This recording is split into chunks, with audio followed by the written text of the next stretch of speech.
अस्सलाम वालेकुम viewers, hope so you are doing well. तो आज की इस वीडियो में मैं आपको बूटस्ट्रैप की क्लासेस का यूज़ करना सिखाऊंगी। तो यहाँ पर मैंने index.html के नेम से मैंने एक फ़ाइल क्रिएट कर ली है जिसमें हम अपनी क्लासेस को यूज़ करेंगे। तो सबसे पहले मैं इधर टाइटल चेंज कर रही हूँ बूटस्ट्रैप, एंड मैं इधर जैसे हम CSS कोई फाइल अटैच करते थे लिंक टैग से, यहाँ पर मैं CDN बूटस्ट्रैप का पेस्ट करूँगी। तो मैं आपको उसका मेथड बता देती हूँ। तो यहाँ पर मैं अपने क्रोम पेज पर आ चुकी हूँ और यहाँ पर सर्च बार पर मैं लिखूँगी बूटस्ट्रैप 5। तो यहाँ पर मैंने बूटस्ट्रैप 5 लिख लिया, एंटर। तो यहाँ पर जो आपको फर्स्ट वेबसाइट शो हो रही है इंट्रोडक्शन बूटस्ट्रैप, इस पर आपने क्लिक करना है और इसके बाद कुछ आपके पास ऐसा इंटरफेस शो होगा। नहीं, ये देख लीजिए आप, ठीक है। इसके बाद आपने आ जाना है डाउनलोड वाले ऑप्शन पर, सेकंड वाले। मैं थोड़ा सा जूम कर रही हूँ तो ये देखें आपको डाउनलोड लिखा, मेरा कर्सर जहाँ पर शो रहा है वो वहाँ पर आपको क्लिक कर देना है डाउनलोड पर। और ये देख लीजिए यहाँ पर आपको कुछ ये लिखा आएगा CDN या JS डिलीवर। तो आपने यहाँ पर CDN को यहाँ पर कॉपी कर लेना है जो आपको नीचे 2 लाइंस पर लिखा आ रहा है, ठीक है। तो अब ये पढ़ भी लीजिए, वर्जन है बूटस्ट्रैप, ठीक है। तो यहाँ पर आपको लिंक और स्क्रिप्ट टैग पर 2 लिंक नज़र आ रहे होंगे, आपने इनको कॉपी कर लेना है दोनों को, और अपने हेड टैग के अंदर जहाँ पर हम अपना CSS अटैच करते थे उसी जगह पर हमने यहाँ पर पेस्ट कर देना है। तो यहाँ पर मेरे पास दोनों लिंक्स पेस्ट हो चुके हैं। तो अब हम बूटस्ट्रैप की क्लासेस को वहाँ से यूज़ कर सकते हैं अपने index.html वाले पेज में। तो मैं दोबारा से बूटस्ट्रैप वाले पेज पर आ चुकी हूँ और अब मैं थोड़ा सा स्क्रॉल करूँगी तो जहाँ पर लेआउट लिखा है वहाँ पर मैंने क्लिक किया और यहाँ पर मैं क्लिक करूँगी कंटेनर पर, ठीक है। तो यहाँ पर कुछ ब्रेक पॉइंट्स भी हैं, आप इनको पढ़ लीजिए। ये एक्स्ट्रा स्मॉल के लिए हम ये ब्रेक पॉइंट यूज़ कर सकते हैं और उसकी जो बाय डिफ़ॉल्ट जो उसको विड्थ मिलेगी वो उतनी मिलेगी, ठीक है। उसके बाद मीडिया क्यूरीज़ हैं, उनके लिए भी हम ये यूज़ कर सकते हैं। नेक्स्ट जो मेन चीज़ है वो है कंटेनर। हम कंटेनर को पढ़ लेते हैं, ठीक है। कंटेनर क्या होता है कि ये जो कंटेनर क्लास होती है ना बूटस्ट्रैप की, ये हमारी फुल विड्थ नहीं लेती। मतलब ये राइट और लेफ़्ट से थोड़ी थोड़ी विड्थ क्या करती है, खुद ही छोड़ देती है। मतलब जो भी कंटेंट इसने लिखना होता है ना वो में लिखना होता है। तो यहाँ पर ये लिखा भी हुआ है, तो हम इस क्लास को यहाँ से कॉपी करेंगे।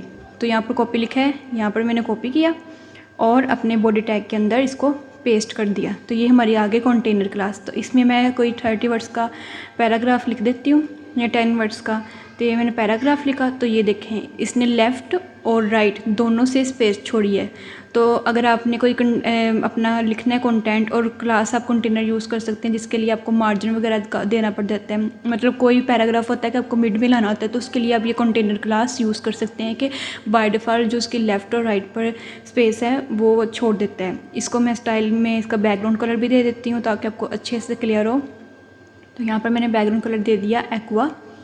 तो अब देखिएगा, तो ये देखें इसको बैकग्राउंड कलर भी उतना ही मिला है, ठीक है ना। मतलब लेफ़्ट और राइट से ये स्पेस छोड़ी है। तो अगर आप इसको यूज़ कर सकते हैं। इसको यूज़ करने की वजह से हमें मार्जिन वगैरह भी नहीं यूज़ करना पड़ेगा, ठीक है। इसके साथ की एक क्लास होती है कंटेनर फ्लूइड। कंटेनर फ्लूइड क्या होता है, ये फुल विड्थ लेता है, ठीक है ना। क्रोम पेज की जो है वो फुल विड्थ लेता है। जैसे कंटेनर है वो लेफ़्ट राइट पर छोड़ देता है, लेकिन जो कंटेनर फ्लूइड होता है वो फुल विड्थ लेता है, ठीक है। तो हम इसको भी यहाँ से कॉपी करके पेस्ट करते हैं और इस पर भी वही 10 वर्ड्स का या 20 वर्ड्स का पैराग्राफ लिख लेते हैं। यहाँ पर लिखा मैंने लॉरम 30। तो ये मैं 30 वर्ड्स का पैराग्राफ लिख लिया और इसको भी बैकग्राउंड कलर को ही दे देते हैं ताकि आपको अच्छे से क्लियर हो इन दोनों के बारे में। तो यहाँ पर मैंने बैकग्राउंड कलर कुछ लाइट सा दे दिया है। तो इसको सेव करते हैं और इसके आउटपुट देखते हैं। तो ये देखें मैंने जैसे ही सेव किया तो देखें इसने फुल विड्थ ऑक्यूपाई की है। क्रोम पेज की फुल विड्थ इसने ली है। जो बैकग्राउंड कलर देखें आप, फुल विड्थ को मिल रहा है। मतलब कि जो कंटेनर फ्लूइड है वो फुल विड्थ लेता है और जो अकेला कंटेनर है वो फुल विड्थ नहीं लेता, वो लेफ़्ट राइट से बाय डिफ़ॉल्ट स्पेस छोड़ता है, ठीक है। इसी तरह आप यहाँ से कंटेनर और कंटेनर फ्लूइड की प्रैक्टिस कर सकते हैं। यहाँ पर क्लासेस को यूज़ कर सकते हैं, ठीक है। और यहाँ पर ये आपको 100% जो लिखा है रिस्पॉन्सिवनेस के लिए लिखा है। आगे इसके पिक्सल हैं, जो आप अगर ये कंटेनर फ्लूइड यूज़ करेंगे तो उसके लिए पिक्सल भी स्मॉल के लिए वो खुद सेट कर लेगा, मीडियम के लिए वो इतने पिक्सल सेट कर दे तो वो लिखें। नेक्स्ट आ जाते हैं ग्रिड पर। ग्रिड क्या होता है, रो और कॉलम की क्लासेस होती है। मतलब कि एक रो में हम कितने कॉलम यूज़ कर सकते हैं, 12। तो यहाँ पर इन्होंने 3 कॉलम्स बनाए हैं, तो हम ये इन्होंने कोड भी लिखा हुआ है। तो हाँ, आप चाहें तो यहाँ से कॉपी कर लें। तो यहाँ पर मैं इसको कर लेती हूँ कॉपी और इन दोनों कंटेनर्स की डिप्स से मैं बाहर आ जाती हूँ। ठीक है, और मैंने पेस्ट कर दिया। तो इस कंटेनर को भी हम कोई कलर दे देते हैं ताकि आपको रो और कॉलम का अच्छे से क्लैरिटी हो जाए। तो इसको मैंने कलर दे दिया ब्लू वायलेट, और इसको मैं खुद से सेट कर देती हूँ, थोड़ा ज़्यादा डार्क है। यहाँ पर मैंने लाइट कर दिया, सेव किया, और ये देखें हमारे पास 3 कॉलम्स आ चुके हैं।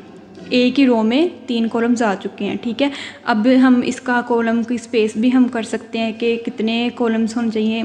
मतलब एक रो में जो पहला कॉलम होगा वो SM होगा, एस एम मतलब स्मॉल, और कितना होगा 3 की स्पेस लेगा।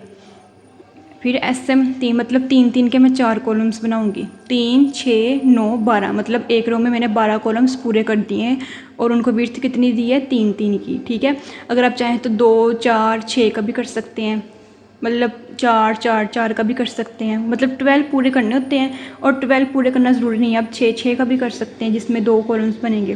तो ये देखें मैंने 3 के 4 कॉलम्स बना लिए, और तो ये देखें उसने उतनी ही विड्थ में मुझे 4 कॉलम्स दे दिए हैं, 1 2 3 4। तो अगर मैं इस पर कोई एक और कॉलम एक्स्ट्रा ऐड करूँगी, मतलब कि मैंने 12 के अलावा मैंने एक लास्ट वाले में जाती हूँ कि मतलब 3 के बजाय मैं 4 करूँ, तो वो ये क्या करेगा, ये ऑटोमेटिकली ये नेक्स्ट रो पे ये लास्ट वाला कॉलम शिफ्ट कर देगा। ये उसी रो पे नहीं रहेगा, क्योंकि एक रो में 12 कॉलम आ सकते हैं, अब हो गए हैं इनके 13। तो 13 कॉलम की वजह से जो लास्ट वाला कॉलम था जिसको मैंने उसकी विड्थ दे दी थी 4, उसकी वजह से ये नेक्स्ट रो पर बाय डिफ़ॉल्ट खुद ही शिफ्ट हो चुका है। तो इस तरह हम सिर्फ एक रो पर 12 कॉलम्स यूज़ कर सकते हैं, इसके अलावा हम नहीं यूज़ कर सकते। इसकी विड्थ हम कम ज़्यादा कर सकते हैं, 3 4 5 ऐसे कर सकते हैं। तो होप सो आपको समझ आई होगी। अगर आपको समझ आई है तो आपने वीडियो को लाइक करना है, शेयर करना है, कमेंट करना है। And thank you so much for watching my video. अल्लाह हाफिज़।